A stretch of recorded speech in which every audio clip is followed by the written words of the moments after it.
The stars didn't go out one by one. The U.S. wasn't replaced with the next thing. It was replaced by wherever one happened to be. The place one happened to reside at the moment of the arrest, which after a fitful start had come overnight. Did they even call it the arrest elsewhere? Journeyman counseled himself to be done with such speculation. Be here now. Wherever you go, there you are. All politics are local. Every bumper sticker had come true at once, even as the cars slumped sidelong from the roads to make way for other means of transit.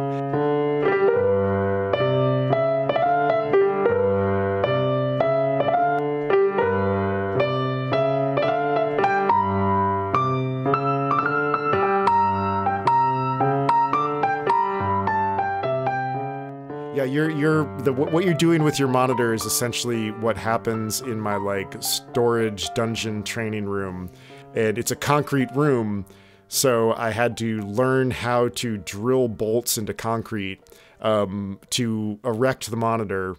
But then, of course, like before that happened, the monitor was on like a series of upturned cardboard boxes. Yeah. Which then, when my apartment flooded while I was away. Oh God! Like came back and like all of the cardboard boxes. It's like a Salvador Dali in there, except instead of clocks, it's fucking storage boxes just slumping to the ground. Yeah, man, you just need some damn old Tapco bolts, man. Just like drill those bitches in 5/16 or 3/8, you know, and 4 of them, that'll hold that son of a bitch up for forever, man. You don't need to be using any kind of cardboard, not in Portland, man. That's going to just turn into food for mold in no time.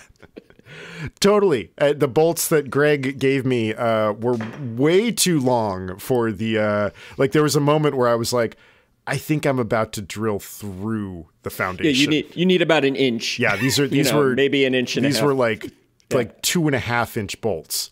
I have so the mounting I do have for this, and I tried to mount this on the arm in my camper, you know, one of those like flexible monitor arms, and it wouldn't fit. And I was like, God damn it, it doesn't fit. And I got really frustrated. This was right before my trip. So I drilled a hole in sort of the like Marvin the Android looking sort of base mount of this thing. And then just like the Pharisees nailing Jesus to the cross, just drove a like 1/4-inch mega screw like right through it into the frame of the trailer. I'm looking at that right now, and that held. Yeah, I bet it did. Yeah. Like, I hate to tell you, but I think you voided the warranty on your camper. The warranty on the camper is long gone. That's the warranty on the monitor. Don't tell Spectre, anybody. I also want a like whatever your trailer, like your camper company. Like, I've got a story about that, man. So I'll try to make this super quick. But I was driving on Christmas Eve from like a rest stop in Virginia, and this was the day that it was like 5 degrees throughout the East Coast. So I had slept in my super like sleeping bag. Fortunately, like Sierra Designs, like nice warm sleeping bag. Got up and I was driving to my sister's house in Pennsylvania, and I pulled over for gas in Virginia near Lake Anna off I-95. And there's this Eastern Virginia accent that I will not quite do justice to, but I'll try to represent it. And so I'm in there pumping gas. It's freezing cold. There's 2 tiny little cats like huddled. They're like shop cats, like sort of hog piled outside the shop looking at me. And I'm filling up. And this guy drives up and he looks out and he's like, "Oh, let up their camper from what year?" That's amazing. What year? I'm sorry, what year? You know, and he's like, "Yeah, what year is our camper there?" And I was like, "Oh yeah, I believe it's 1966. Yeah, it's an older one." And so I went inside the store to pay, and he was like, "Oh, that camper, man, you've been sleeping in there?" And I was like, "Yeah, in Florida, I have been sleeping in there. You know, it's 1966, but the frame's still pretty good." And then, you know, I was like, I had this sudden flash of memory, which is the company that made my camper, Trailblazer, had apparently had a factory in Virginia not far from where we were. Oh my God. And so I was like, you know, I think most people have never seen these before. This one's from Wisconsin, but I actually think that they had a factory right around here. And this other guy who was in the gas station was like, "Oh, yeah, they did. Right out there on, Da-da-da Road. It was right there before the Shoney's used to be. Yeah, I remember that. They made them there." And I was like, "Yeah, probably to the 1970s. And he's like, "Yeah, that's about them right." And So apparently he remembered the Trailblazer Camper Factory from Fredericksburg, Virginia. And this is why you talk to people in gas stations. This is exactly the reason why. Like for shit like this, it's like on the way to my sister's wedding in like 2007, I ended up stopping at I was having car trouble or something like that, and spoke to a man at the gas station who was like straight out of a Tom Waits like music video or something like that, with like long curly hair and wild eyes. It could have been portrayed by Iggy Pop. Yeah, exactly. Yeah, it's like a mashup of Tom Waits and Iggy Pop. And we somehow start talking about, I think he like noticed that I had a bike on my roof or something, so we start talking about bikes or something, and he went on this long like explanation of the trouble that he'd had with his piriformis. It was one of those where you can tell that this person has gone to a doctor and has heard the name of one piece of their anatomy, and now it has a kind of like liturgical importance to them. And it was amazing talking to him, and it ended with him being like looking at me and just being like, "And you never stop doing what you love." And like it was amazing. Like it was just like one of those wonderful moments in a gas station that I'd never would have happened if I hadn't started chatting with the guy. So what's the name of that anatomy in question again? The piriformis is one of your gluteus external rotators. So you have a series of muscles that traverse from the outside of your pelvis, and they kind of wrap around your butt. But your piriformis, your glute med, and your glute minimus are more responsible for like fine rotations of your legs. And they're small muscles, and the sciatic nerve travels between all three of them. Yeah. And so if you have any troubles with any of those muscles, if they get inflamed or over tight, which they can because they're really small, that's usually the result of when people get what they think is sciatica, because the muscles, those muscles clamp down on the sciatic nerve, and then you get pain radiating down your leg that is like sciatica. But sciatica only really happens when your lower back, the vertebrae start getting out of alignment, and the spinal column gets compressed in there. That and anatomical PSA provided by Campfire Endurance. That's a freebie. We should hashtag that's a freebie. That could be one of our hashtags. That's a free. Hashtag be our first advertiser. Well, I mean, that's a pretty good ramble. Shall we talk book? Let's talk book. Let's talk about this like kind of strange and wonderful thing that we've got in front of us, which I didn't know what to expect with this. Yeah. I guess, I don't know, maybe I was sort of expecting, actually, I think I did know what I was going to expect. Like, my kind of riff with Lethem. So, listener, we are talking about Jonathan Lethem's 2020 novel, The Arrest. And Jonathan Lethem, author of lots of books, but probably the most famous ones, The Fortress of Solitude and Motherless Brooklyn, I would say are the ones that really kind of get the most play. The Feral Detective, Gun with Occasional Music, Amnesia Moon, As She Climbed Across the Table, Girl in Landscape, You Don't Love Me Yet, Chronic City, Dissident Gardens, and A Gambler's Anatomy. A lot of books. Yeah, and I'll just say, like, I had fewer expectations because I actually haven't read Lethem, and I have seen the Ed Norton Motherless Brooklyn movie, and I once read several volumes of a Lethem curated Philip K. Dick anthology, which I thought was great. And Lethem to me has always existed in this sort of pack, including Jonathan Safran Foer and Nathan Englander, and I've never really, to me, they're all sort of the same person. Mm-hmm. Like, I can't quite tell them apart because they all sort of emerged around the same time, although I think I've realized that of the three, Lethem is probably my favorite.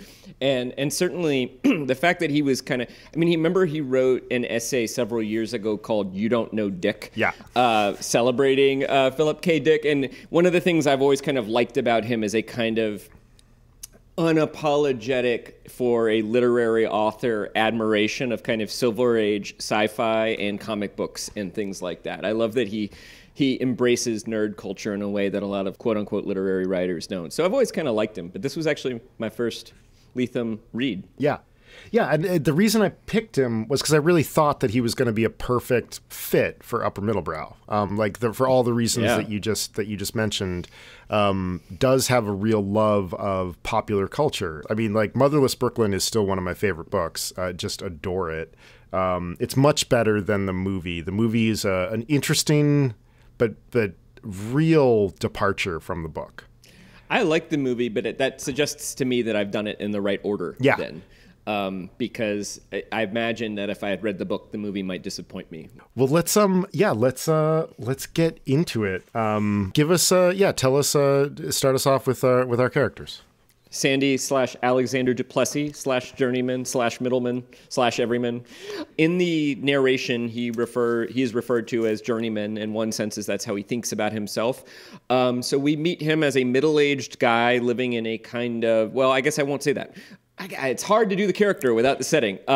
He is a middle-aged guy living in a somewhat post-apocalyptic America. In fact, on the coast of Maine, on a peninsula, somewhere in the mid-coast region, in an area that will be familiar to anybody who's familiar with mid-coast Maine, although the names are fictional, and I don't think they completely correspond to actual places. There's a bit of compositing happening.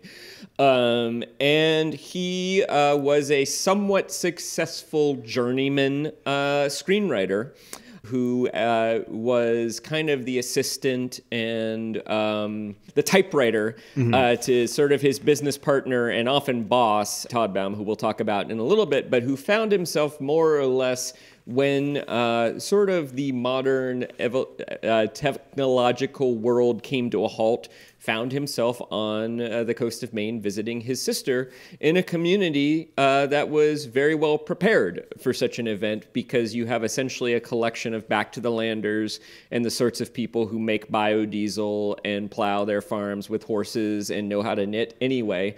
And so since the arrest, which is Lethem's term for a kind of grinding to a pause of technological society and certain things. He's been making his living as a butcher's assistant and delivery boy.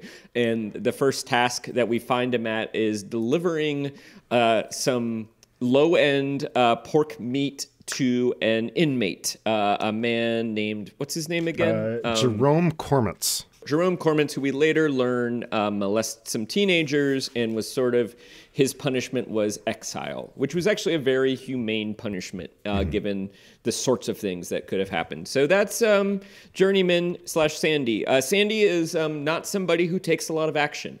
We sense he's smart. We sense that he's talented, but he tends to let other people tell him what to do. And that's where we find him at the beginning. And in fact, towards the middle of the novel.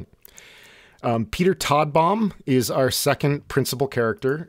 He is Journeyman's former writing partner. They met in college, and Toddbaum asks Journeyman to accompany him to L.A., where they post up in a motel called the Starlet, which is wonderful. And not exactly L.A., Burbank. That's right. Yeah.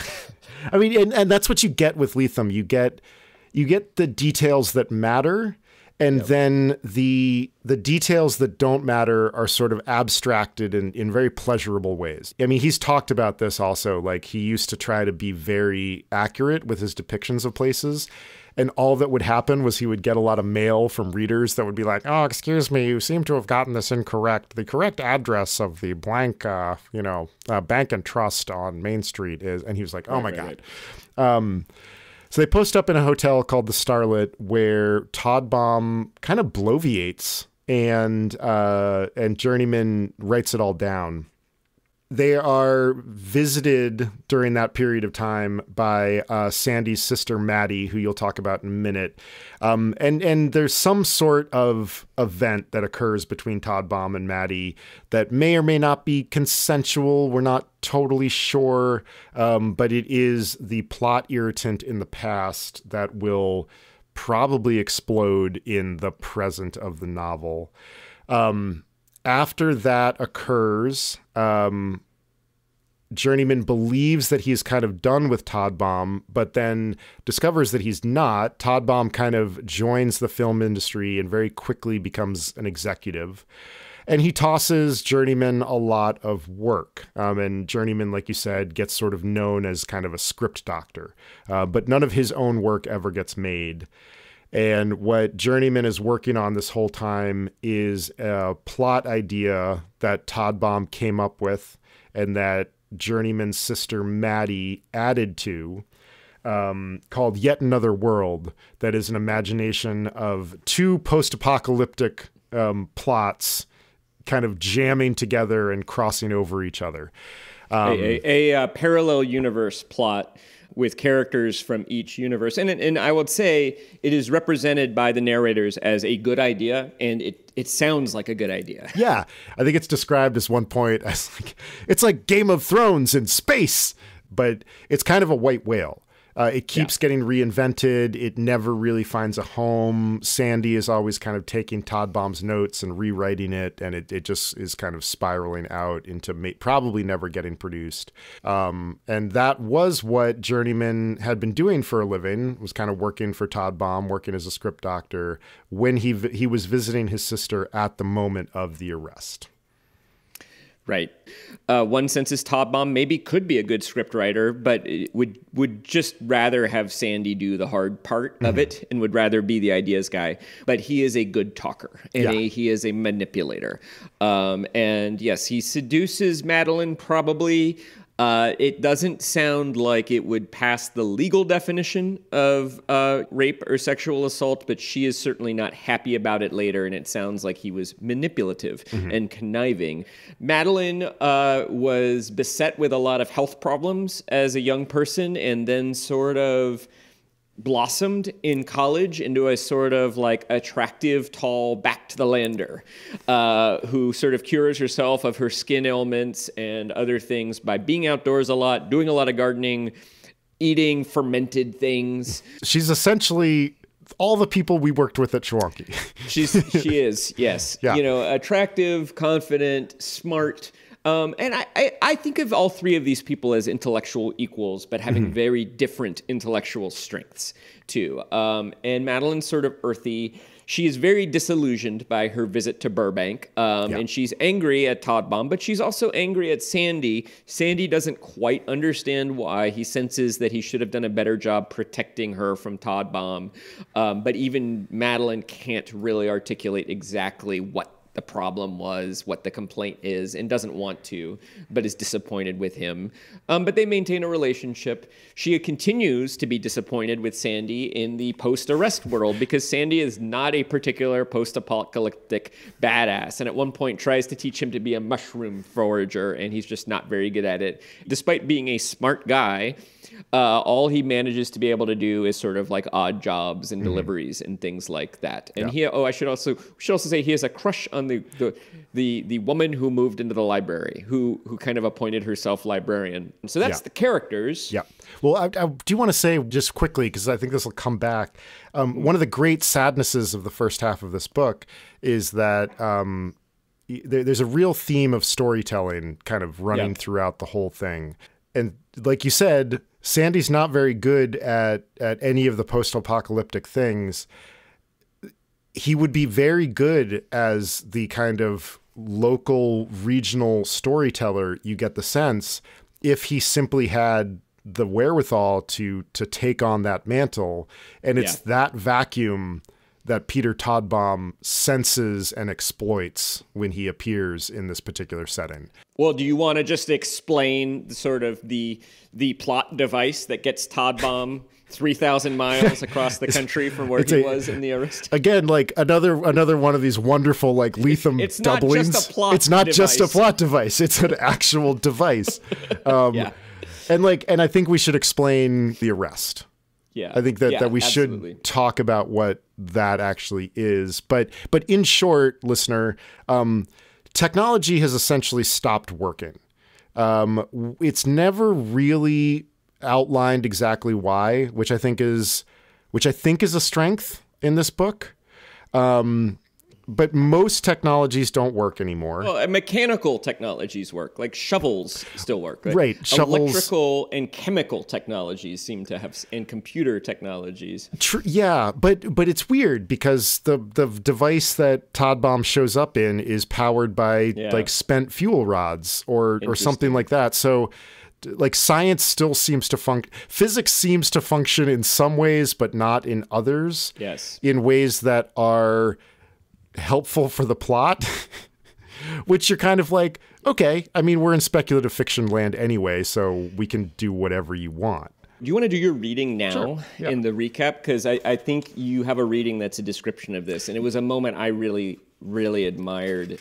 Yeah, the entire chapter is probably too long for a read. I'm fond of the Rihanna banana. That's where I was going. Paragraph. Yes, yeah, that's where I was headed. This paragraph begins with Journeyman. It's a series of questions, like what could have caused it. So I'm going to start there and then read to the end of the chapter, which is about a full page. So this might go on for a little bit, dear listener. Right. A solar flare, eco-terror, terror, species revenge, the revolution. Had Journeyman's world jumped the shark? The stars didn't go out one by one. The U.S. wasn't replaced with the next thing.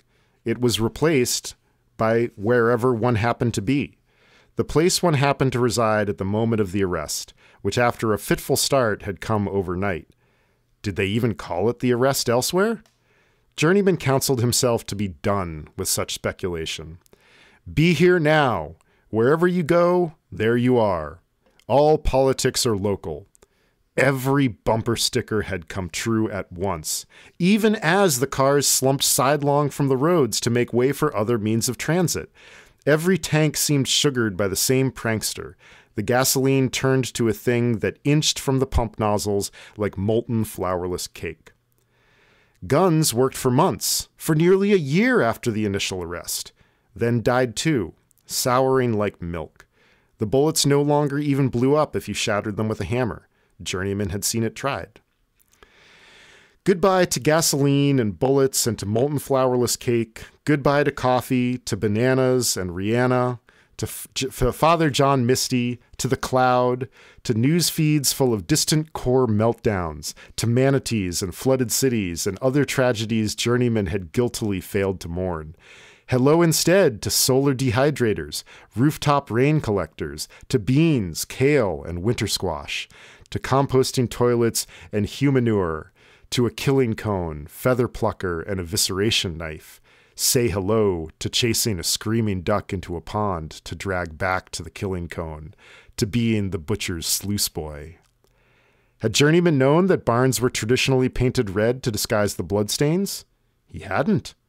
Journeyman had been playing catch-up since the arrest, cribbing from field guides, farmers' almanacs, seed catalogs, old Michael Pollan paperbacks. Could he become a man of the soil in midlife? Nah, he was too old a dog for that trick.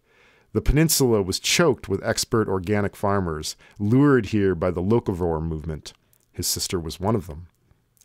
That's why Journeyman worked with the butcher, Augustus Cordell, sluicing bloody steel tables, retrieving offal and caul for Victoria's sausage making. Victoria's creations, her summer sausage, her hard salami, her black pudding, were prized by the whole peninsula, but also used as barter with the people of the cordon. As it turns out, therefore, Journeyman could wish he'd been carrying a packet of them in his Telluride Film Festival backpack 5 minutes later the same morning, after climbing the lake's overgrown driveway back to the main road. Jonathan Lethem, I'm so sorry that I confused you for Jonathan Safran Foer. who's pretty damn good himself. Anybody that has the guts to put an entire page of exclamation points on a chapter on a page and publish it, deserves our admiration too. But fair enough. I'm also sort of underread. That is just a masterful page. It's poetic, it's descriptive, it's familiar, it's funny, it's sad. It's like, I could imagine him writing this first and then be like, okay, I need to build a novel around this because it's so good. I need to create a novel that will exist to house this page. What are some of I can see you reacting to some of them, but of course our readers can't see that. What are some of the highlights of that passage that you adore?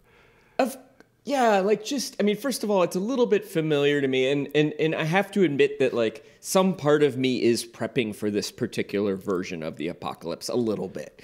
Like every year I'm like, today I'm going to learn how to can tomatoes with a pressure canner. I better start keeping some of my kale seeds just in case, I can't buy them anymore. Mm-hmm. So I am familiar, but just like, the combination of like reference books, the whole Earth catalog, and old Michael Pollan paper books as, the canonical literature of this world.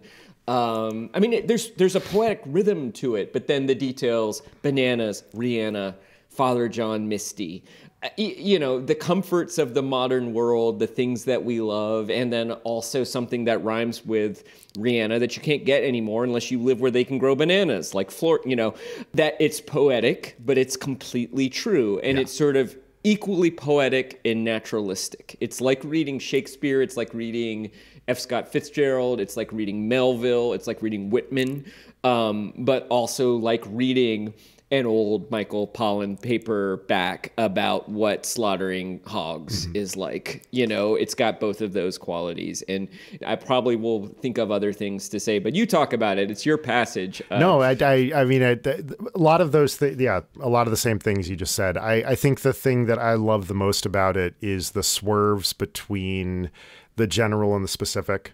Eco-terror, terror.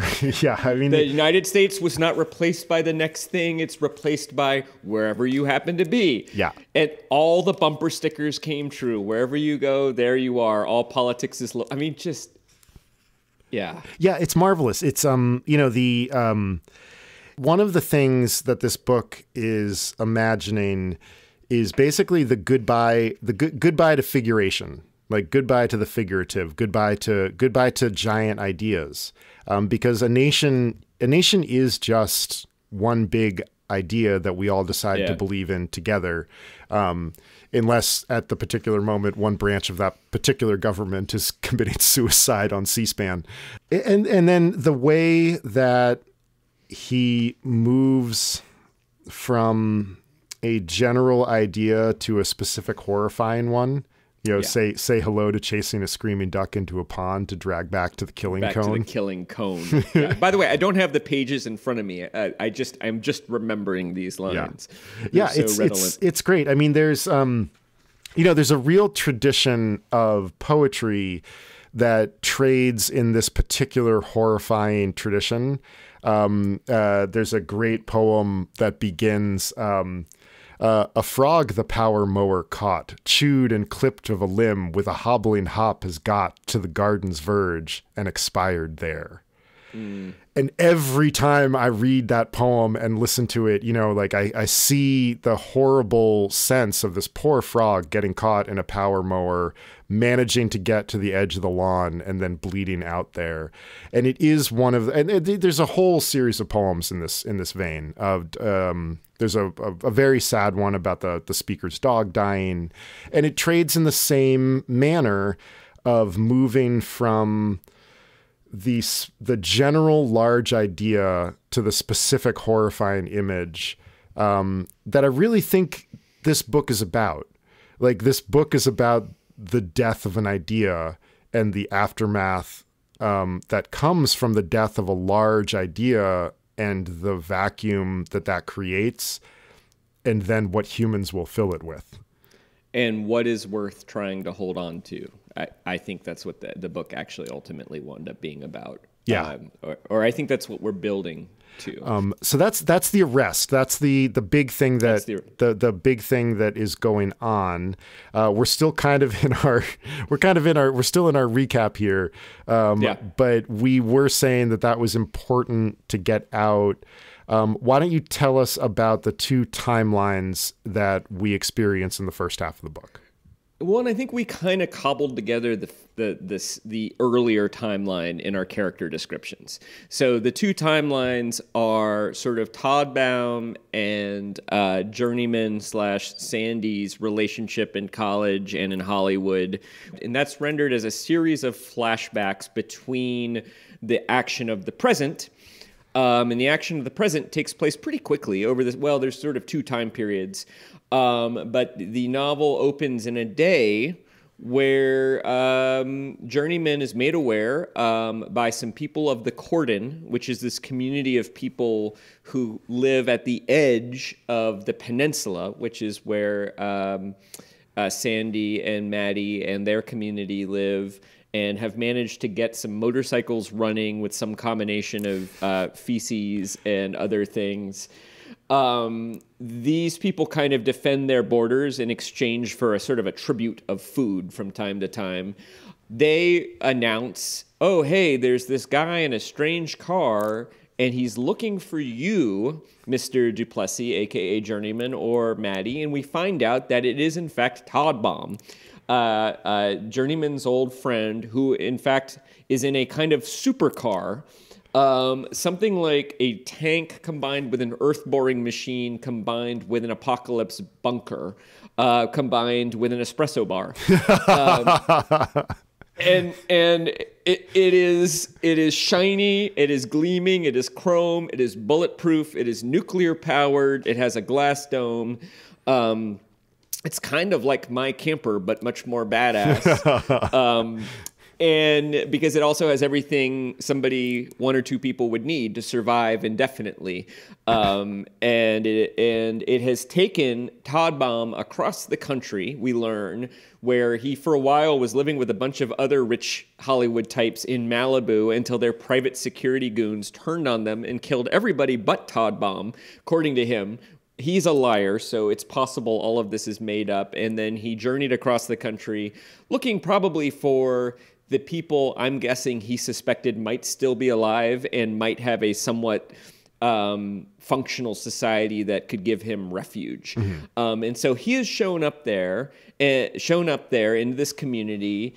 Sandy sort of welcomes him, shows him that he can stay at this little park called Founders Park. And after a month or so, Todd Baum has kind of created a social niche for himself, making people espresso and telling them stories of the wide world post-apocalypse. Mm-hmm. Basically using his same talents that made him a living in his prior life, sort of manipulation, bullshitting, and providing material goods and raconteuring. Mm-hmm. This is going okay. They're feeding him. He's entertaining people. It all seems to be working out. However, the Cordon basically reports, actually, you might have to help me with this, that they are starting to have conflict with another group of people who basically want to kill Todd Baum and take his machine. Mm-hmm. And so at the point, about halfway through the book, we reach a point where the Cordon is saying, hey, community of East Tinderwick or whatever it's called, you need to give us that machine. We're going to need it. And there's the threat of implied violence. Mm-hmm. And so that's kind of where we end this section. Yeah. The other thing we should say is that Maddie hasn't really talked to Todd Baum at all, although finally at one point she shows up in the middle of the night with a blowtorch and a hammer and sort of performatively tries to break into his machine and then leaves, which is interesting. Mm-hmm. And Maddie and Todd Baum seem to understand each other in a way that Journeyman doesn't really fully understand. Yeah. Nor do they. I think that Todd Baum likes Maddie. Maddie does not like Todd Baum. I think that's part of what's going on too. And after that attack, Maddie's attack on the Blue Streak, the supercar, Journeyman goes out to talk to Todd Baum afterwards. Todd Baum has written a contract on a napkin because Todd Baum has this idea that the script, the Yet Another World, that he gives Maddie credit for making better because she points out that in the original treatment for the script, one half is interesting and is kind of the dystopian world. And then the other half, which is given to the female protagonist, is really bland and boring, and is basically like a total failure of the Bechdel test. The female side of the story simply exists to highlight and shine light upon the male side of the story. Maddie in one of those... Maddie is Bechdel before, like 20 years before Bechdel. Bechdel, yeah. She points out, like, hey, make that world, make her world bad too. Make it post-apocalyptic. And so that story turns into two divergent, one dystopian, one post-apocalyptic world. Todd Baum has it in his head that his and Maddie's creation has somehow come true, and they are living in the post-apocalyptic side. You do get the sense that Todd Baum is sane, but that he might be beginning to go a little bit off his rocker. Which would be understandable given what he's experienced, if he's telling the truth about what he's experienced. You look like you've got a reading for us. I have put on my reading glasses. I was hoping to well, you're also brandishing the book. You know, I kind of see you like grabbing the book. Well, I was hoping to start out our, if you're okay, our discussion with a reading that I find very admirable too. So I love the part that you just read, and this was another moment that I thought just did a really good job orienting us to the character, the protagonist of Journeyman, the moment that we're in. This is on chapter 4, but only about 10 pages into I think it's on page 9. And it's just one of those moments where sort of the world we're living in makes itself clear to me very quickly, but also disturbingly. Mm-hmm. So Journeyman has gone out to the prisoner, Cormant's. We don't know he's a prisoner, but he's gone out to the Lake of Loneliness, or the Lake of... the Lake of Tiredness. Lake of Tiredness. Love it.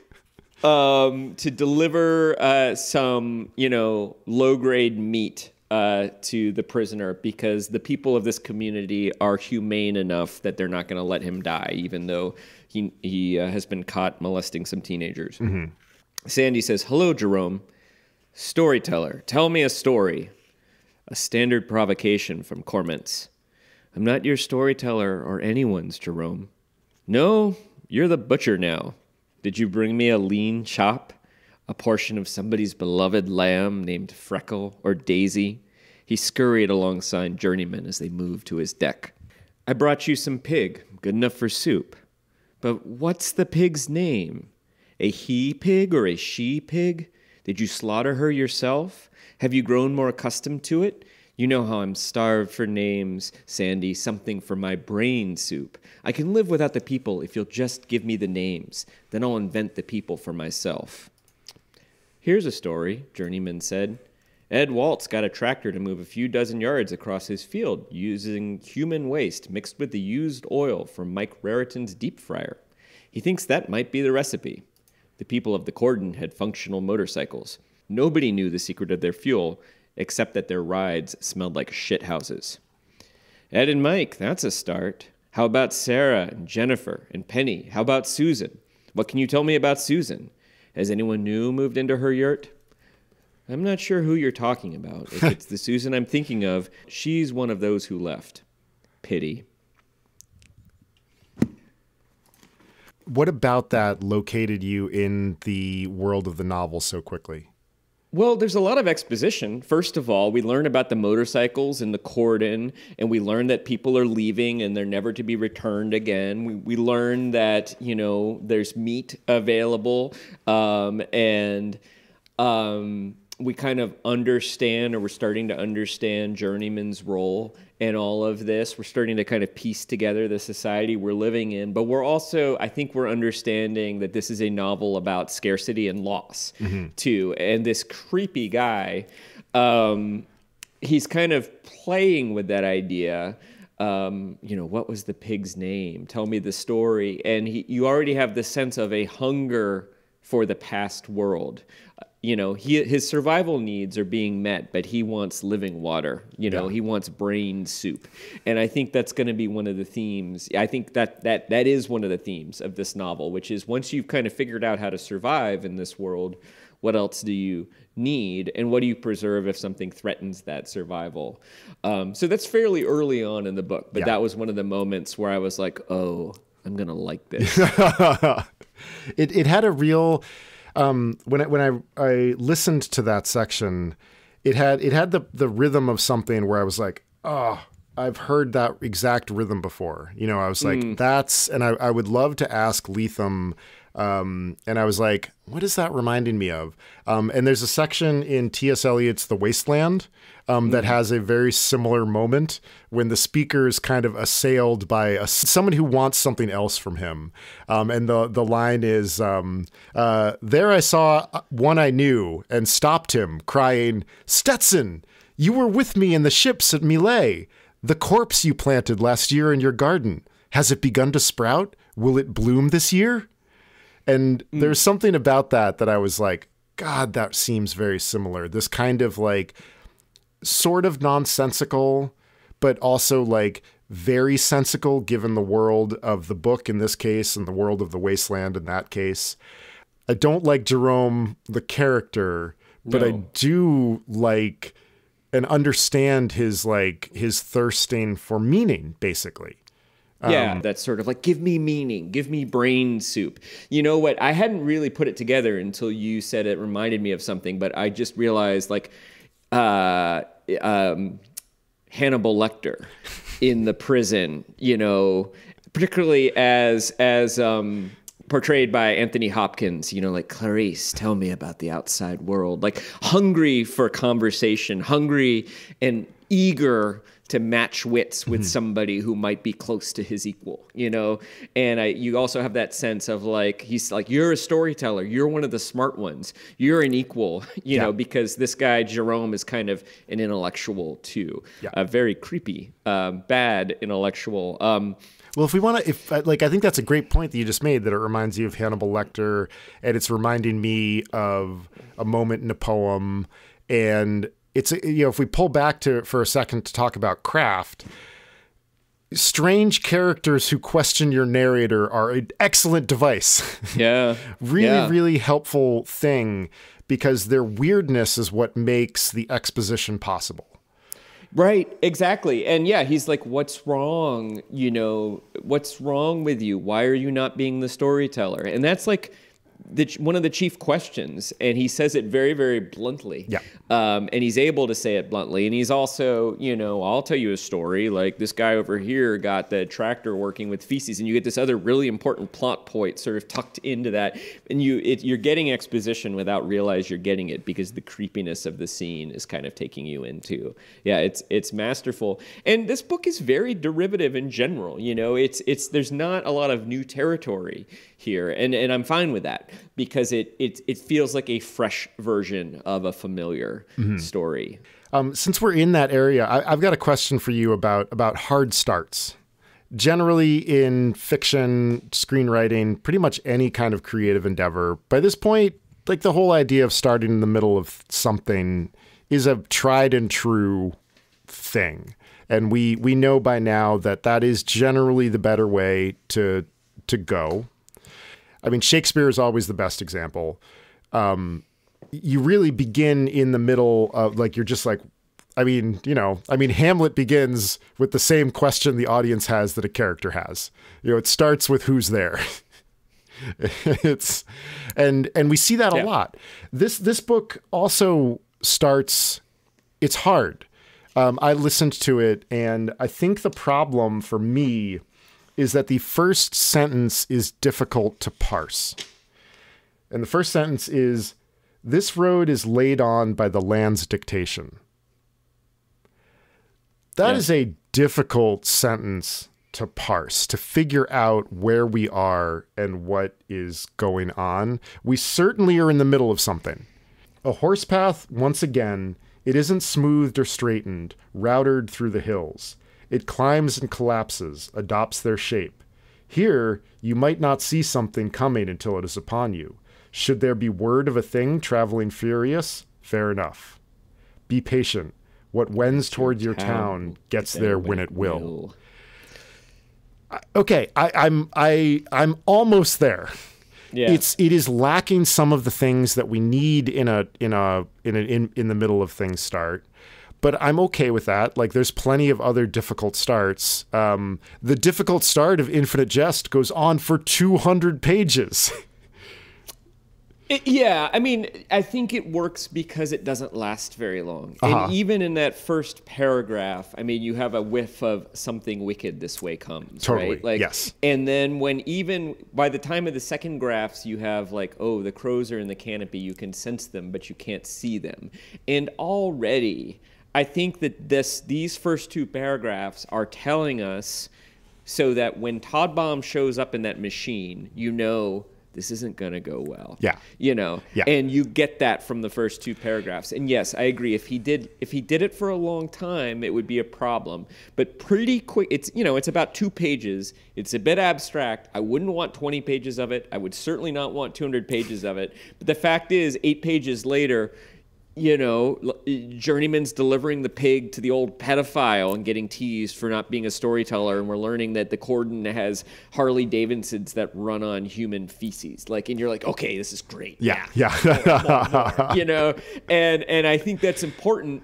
That it's almost sort of like, I don't know, maybe this is not this is the first analogy that comes to mind. It's probably not a very good one as an athlete, but it's like maybe you can get away with a slow start in a race if you're like really fast after that. I'm not sure that's actually true. That's probably not true. No, it is true. That's that. You should start slow. Well, there you go. So it is true, but it is. There are things in the world where you can tolerate being a little bit slow at first if you know you're gonna, burn rubber at some point soon. And Lethem pretty quickly starts burning rubber, and then it heats up quickly, and then he slows it way the hell down, too. And so, like, you spend about 100 pages in, like, roughly 3 hours of action, and what Journeyman is thinking. And then he goes, and there, and Eek and the other guy on the motorcycle are like, yeah, Mr. Duplessis, you should talk in this horn here. And he talks. Could that really be Todd Baum's voice? Yes, it is. Flashback to L.A. Yeah. And then, like, 5 minutes happen in the present. Another flashback to L.A. 10 minutes happen in the present. Another flashback to L.A.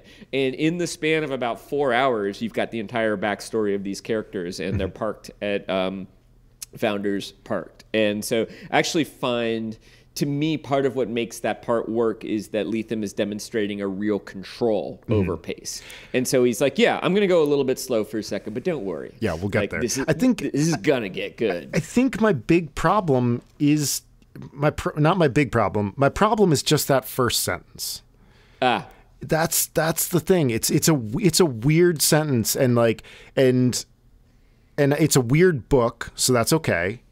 But it's the structure of it, and I think one of the problems is the verb lay, which is a eternally problematic verb.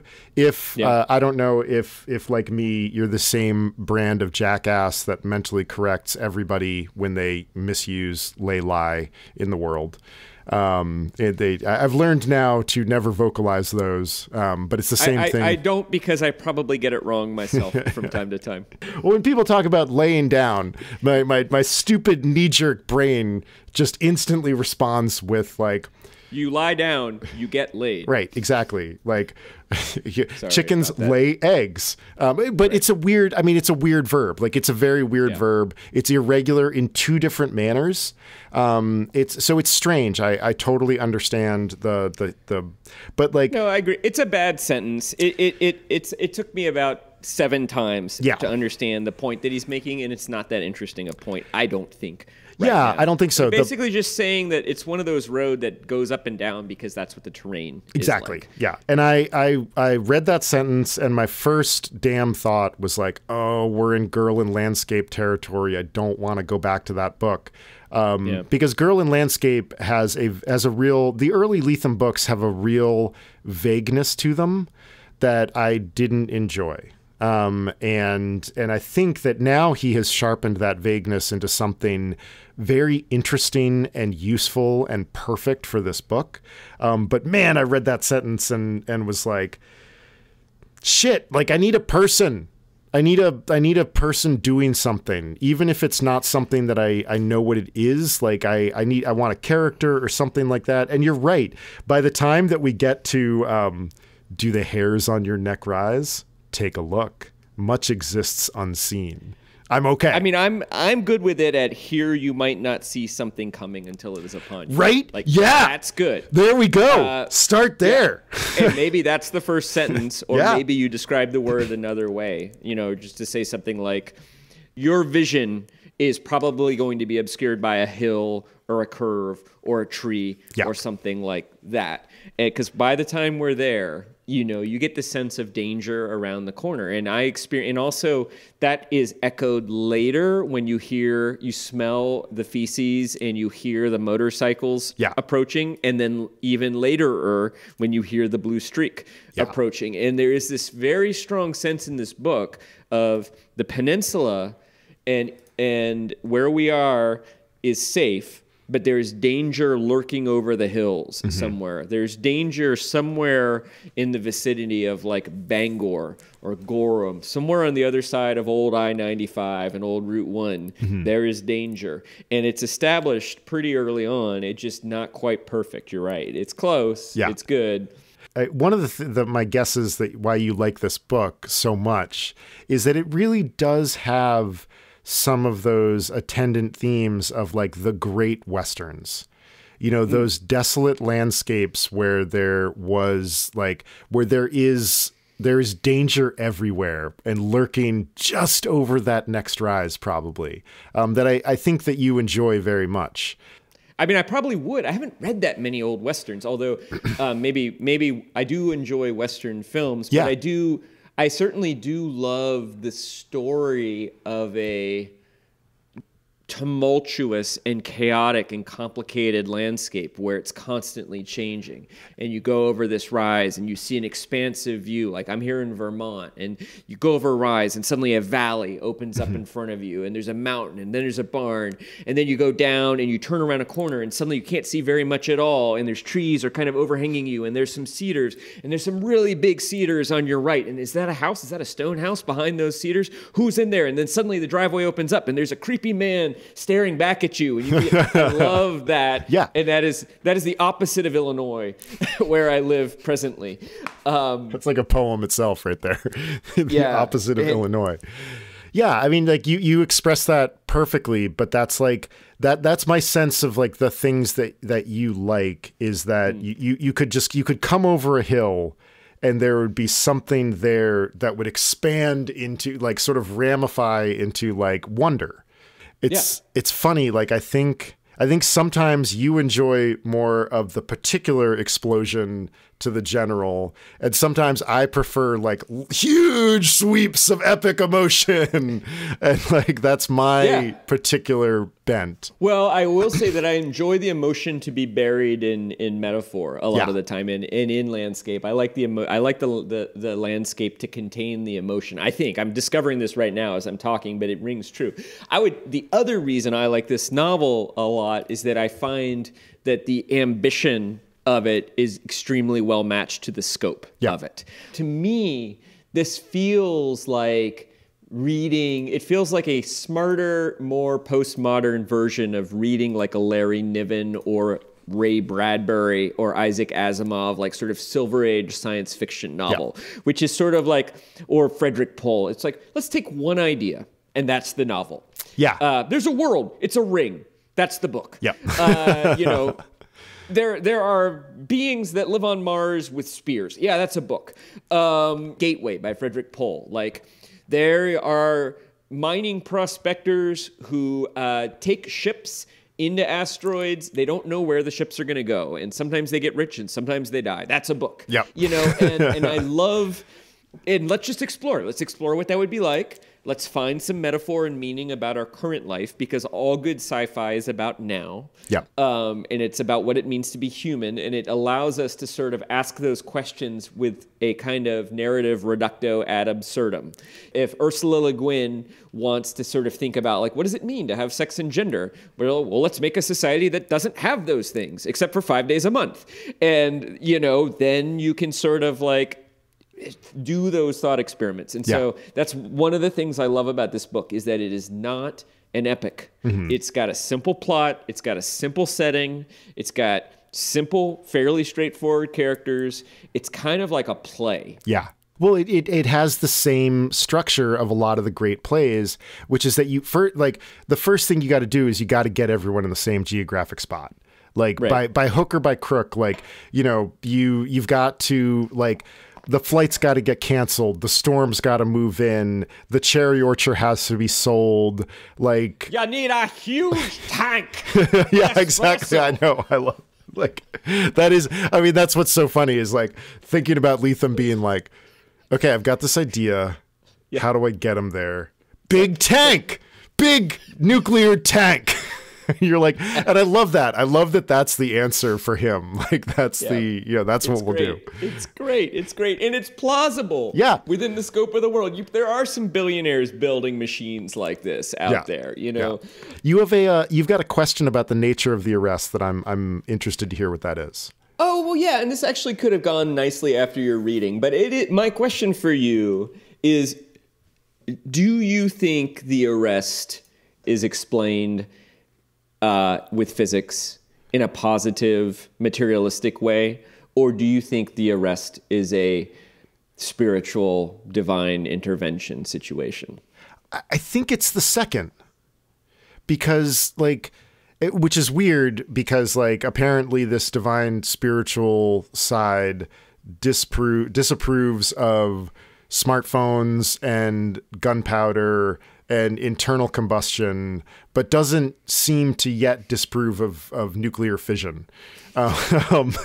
So, and it's like the way, it's odd the way that things happen, that, like, guns work for a little while and then they stop working. And, like, I read an interview with Lethem where the interviewer asks him basically this question of, like, do you feel like you've given us enough detail? And his answer was basically like, when I read sci-fi books and we get to the, like, explain how this all works section, he's like, my eyes glaze over. Because honestly, like, that's not what, like you just said, science fiction is a vehicle to examine the ideas of now in a sometimes more entertaining manner. And so, I mean, I think that if it were to just be a kind of physical, deterministic thing, that, like, physics has just kind of stopped working in some areas and not in others, that's a less interesting choice to me. Yeah. Because if that's the case, then all you've done is consign your reader to this, like, experience of, like, oh, physics here works and physics doesn't work here. And now all your reader is doing is taxonomy for the rest of the book. And, like, that's not, that, I don't know, that doesn't interest me. But if it is a spiritual, divine thing, if this is the hand of some strange God who is really cruel, again, about internal combustion and smartphones and things like that, but for some reason isn't cruel about some other technologies, now I'm interested, because now it's a question about, it's the age-old question of religion. What have we done wrong? Yeah. Like, that's what's standing behind every religion in the world. Like, what have we done wrong? How can we atone for it so that we can be rewarded in the future? or in some non-post-death religions, how can we find a place here where we are rewarded? Yeah, I mean, I think that I have a different interpretation but arrive at the same place. Yeah. Because I think for me, it's actually more interesting if there is the possibility of a mechanical positivist explanation. And a parallel to this is I didn't watch The Shining, the movie, until like maybe 5 or 6 years ago. And I love it. I've watched it like 5 times since then. And one of the things I love about The Shining is that you can pretty much do a thought experiment where you say to yourself, what if none of the supernatural elements are real? What if they are all inventions of the characters' minds? Does the movie still work? And I'm talking about the movie now. I've read some of the book. In the book, I think the magic is real, clearly. But in the movie, you could imagine that the characters are sort of hallucinating and making these things up, or the ghosts are making them hallucinate, but that the ghosts, whether they are real or not, have no actual power to affect the world. They can only suggest behavior. And to me, the uncanny is far more interesting than the supernatural. And so the idea that the ghosts are just sort of real, to me, that actually gets kind of boring. Yeah. The idea that the ghosts aren't real, but Jack is imagining, or maybe they're real, but they're really just, what he's sensing is sort of the essence of evil that has been done in this place in the past, sort of compelling him to do evil again. Then there's no bartender talking to him, telling him to kill people. That's his brain. Yeah. Nobody's telling him to kill Wendy. There's no creepy sisters who want Danny to stay here forever and ever and ever. That is Jack's anger and his rage at his failure. It's his alcoholism, all manifesting in these physical ways. And to me, that's a much more interesting story. In the same way, I do find my brain being like, well, okay, you could imagine a scenario where all this stuff stopped working through some combination of like computer viruses, climate change, Terror. And there are a few moments where you're sort of like, well, that doesn't make that much. I mean, gasoline stops working after a while. Yeah. Not quite as quickly as it does in The Arrest, but maybe you could imagine maybe there's some kind of like mold or nanosite that's been introduced to the environment that makes gasoline die. Gunpowder stops working after a while. It goes sour. Not as quickly as it does in this book. In fact, it can last for, if it's stored properly, it can last for like 50 years. And so it seems like that's an exaggeration. I like that the characters don't know and that they are puzzled by it, and that in this situation, I think it would be natural to experience it as a sort of divine intervention. Yeah. And basically God saying, you have gone too far. We're going to take this away from you now. And then the challenge becomes well, what do we build in the absence of that technology, and what do we keep? And part of that is that it would be it's a fickle God to be like, yeah, gunpowder doesn't work, no more bananas, no more Rihanna, but yeah, you can keep nuclear fission. Like that, the idea that like some engineers in Malibu sort of out-engineered God, to me, I don't like that very much. So that's one of my problems with that scenario. And the other one is just sort of like, be very cruel of God to just like let that many people die. But I do agree that ultimately, whether or not there is some kind of divine intervention or not, the situation is asking these characters, what do you preserve? What do you preserve once you've accounted for your survival needs, which the characters in this book have managed to do through various ways. Now, that might be threatened in the second half of the book. I suspect it will. But I still think that's going to be a central question to the choices that Journeyman has to make and the other characters have to make in the second half of the book.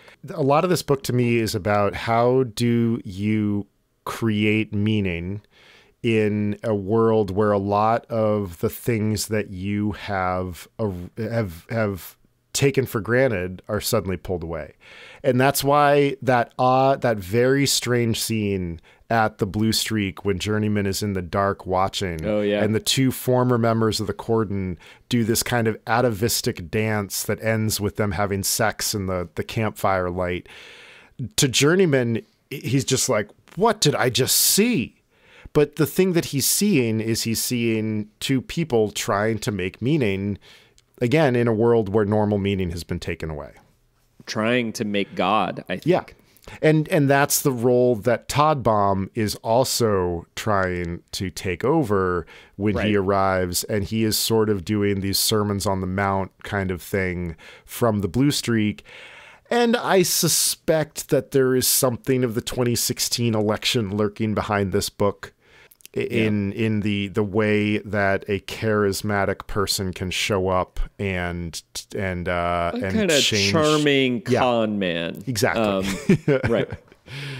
Who has some real talent. But is also, the talent is somewhat vacuous. Todd Baum is good at entertaining people, and he's good at getting them to do what he wants them to do. There's not much to like about him. He's such an interesting character, though, because, again, in this question of sort of like, what do you preserve? He is a force for destruction, but also he's also kind of a force for creation, too. He's a sort of a trickster character. Yeah. And like many trickster characters, they behave badly, but there's something kind of charming about them. And I think one of the questions, I'm guessing, I don't know, but just one of the questions I think that Journeyman is going to have to answer is, does he stay loyal to Todd Baum in the future? And also, is it good to have somebody like Todd Baum around in this kind of scenario? Or would it be best to let the sort of scumbag producers of Hollywood die in their Malibu mansions, murdered by their mercenaries they hired to protect them from the rest of us? Yeah. Yeah, it's I know. I have the same questions. Let's see, I've got a question for you. We're sort of talking about making myth. This is a very myth-heavy book. You can't look at a character's name, Journeyman, and not think of Everyman. 15th century morality play, The Summoning of Everyman. And it's this wonderfully hilarious play where it's basically just a dude meeting with a bunch of very archetypal stand-ins before he goes and finally meets with death. Doesn't he like play dice with death too and win or cheat? Yeah. But so, and then, we've been talking, we just talked about, like, is the arrest allegorical? Is it physical? Is it spiritual? The book's premise is based on a sort of allegorical idea that the real world is now playing out the script that Todd Baum and Maddie kind of brain created together. It's a heavily allegorical and figurative book is basically my idea here. And just we're back in a kind of Edenic place where we're sort of protected from the outside, and they have pretty much everything that they need. They have to work for it, and sure, but it is kind of a Garden of Eden setting. I suspect your answer, I think I know what your answer might be because of your enthusiasm so far. But my question about that is, when you're making books that are allegorical or telling stories, sometimes it's very easy for the allegory and the figurativeness to kind of take over. And where does this book sit for you on that spectrum? Are we too slid over towards the allegorical? Are we pleasantly in the middle? Like, what's your answer for that one? Yeah, I mean, to me, it's in the sweet spot. Nice. Yeah. I certainly am catching the allegory of it. I think I have an explanation for what I think the book is about and why Journeyman is named Journeyman, and what I think, the action our main protagonist is going to, I suspect, be, have to take or have to choose in the second half of the book. And so, yeah, there's sort of these allegorical qualities, but I think part of what puts it in the sweet spot is that the world is rendered very vividly and, in my mind, rather accurately. Yeah. Yes, I think you and I have both pointed out the plot point of, okay, so internal combustion engines don't really work, but you can kind of make them work with feces. That doesn't work. I mean, I've seen Mad Max. I know you can make methane out of waste, but like they don't run on methane. So there are some inconsistencies there. although I do love the metaphor of yeah, that, yeah, you know, that, yeah. It's clear that these people are kind of like preserving this like power of being able to ride around on motorcycles by kind of like with shit. Yeah.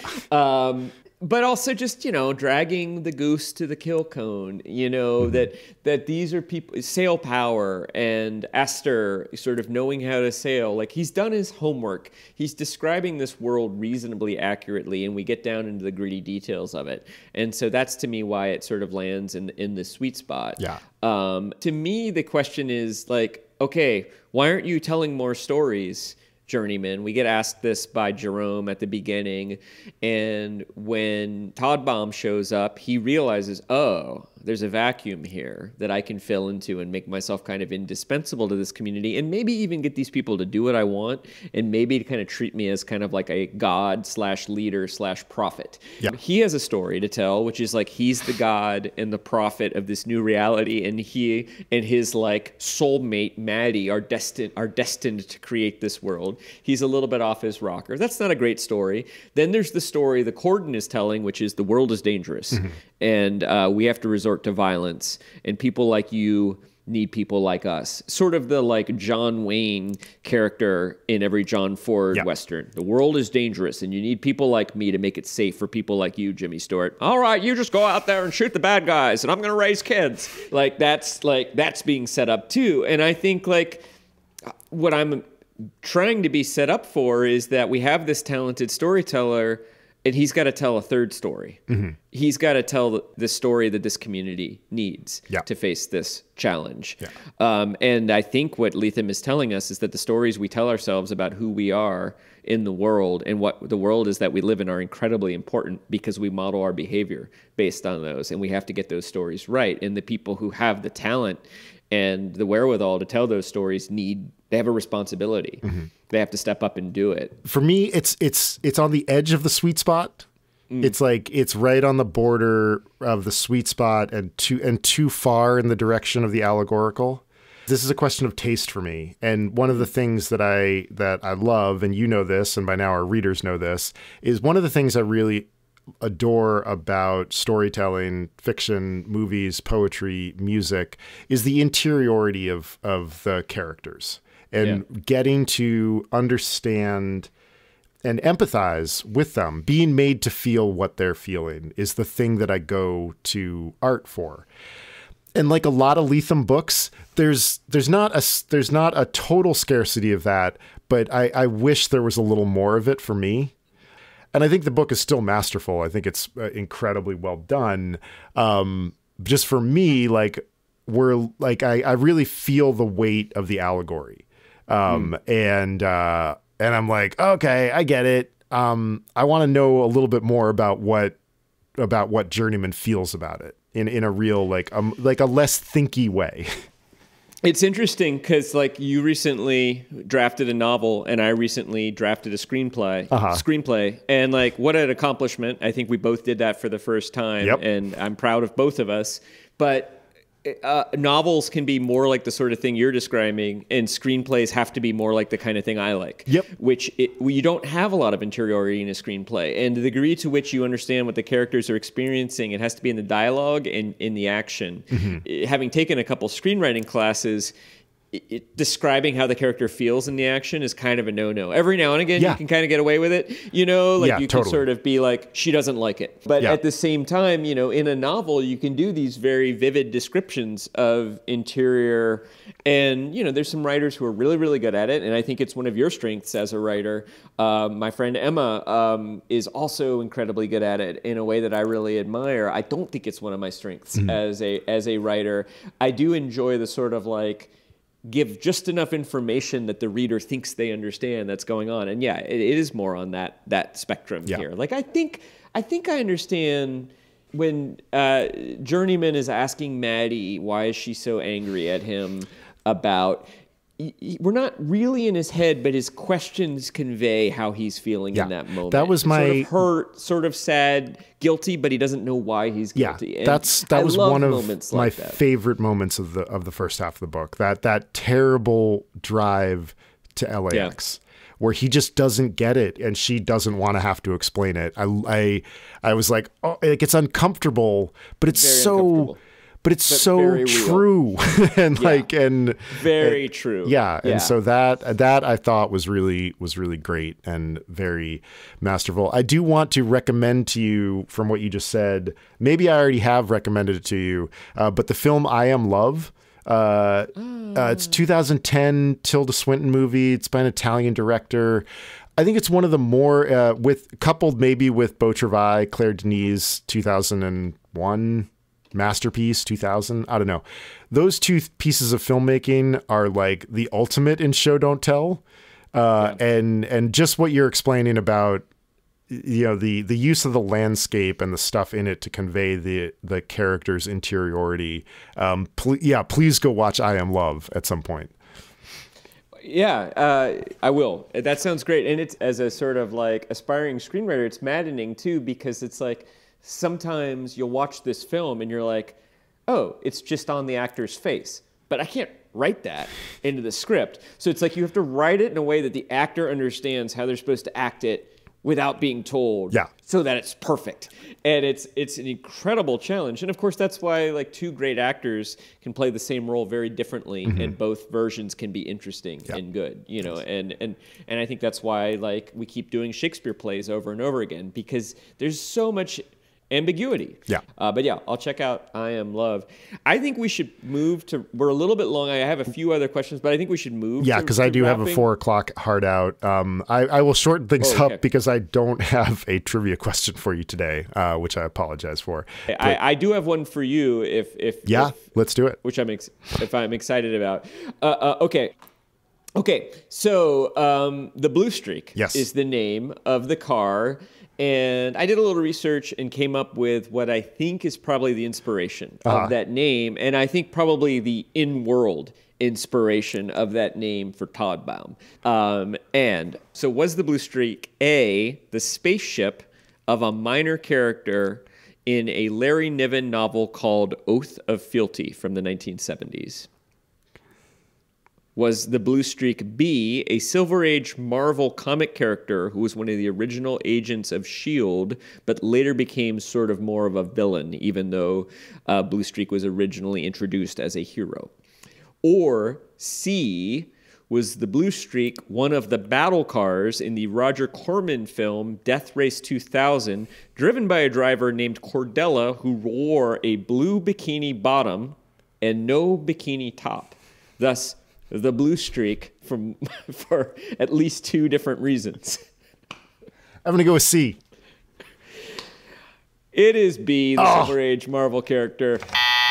I was leaning towards B at first, but the thing that sold me on C was the attention to detail. So marvelous work. Great job channeling Jonathan Lethem. It was a Lethem-like level of detail. Exactly. Yes. Yeah. I was like, ooh, Lethem would love the doubling of streak. And I could really see that as something that he would, this is the man who put into the book my favorite joke, which is about an octopus and a set of bagpipes. So I remember that joke. He is, there is in fact in the movie Death Race 2000 some toplessness too. So there's a certain accuracy. Sounds like it's on brand for that particular title. Yes, indeed. It's one of the better B movies I've ever seen. You know, sort of low budget. It's got a very young Sylvester Stallone in it and David Carradine. Oh wow. That's a very upper middlebrow moment. I'm tossing you a 2010 art house Tilda Swinton film, and you're tossing me. It's great. It like averages out to the middle. I love it. That's why this show is so good. Yes, as we modestly claim. Oh yeah, it is. We say so ourselves. Yes, goddamn great show. All right, well, you've got an out in 3 minutes, right? I do. So listeners, thank you so much for listening today.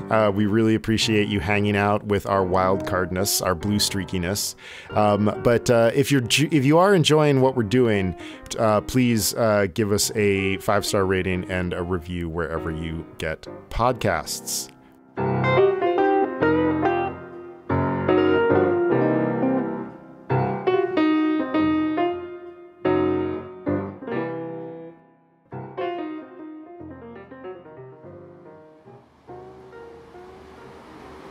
Upper Middlebrow is a Small Point production. Jesse Dukes and Chris Bagg are the espresso baristas, raconteurs, and mobile apocalypse bunker operators. Music by Ben Pajak and Jesse Dukes. Website and design by Chris Bagg! See you next time, everybody.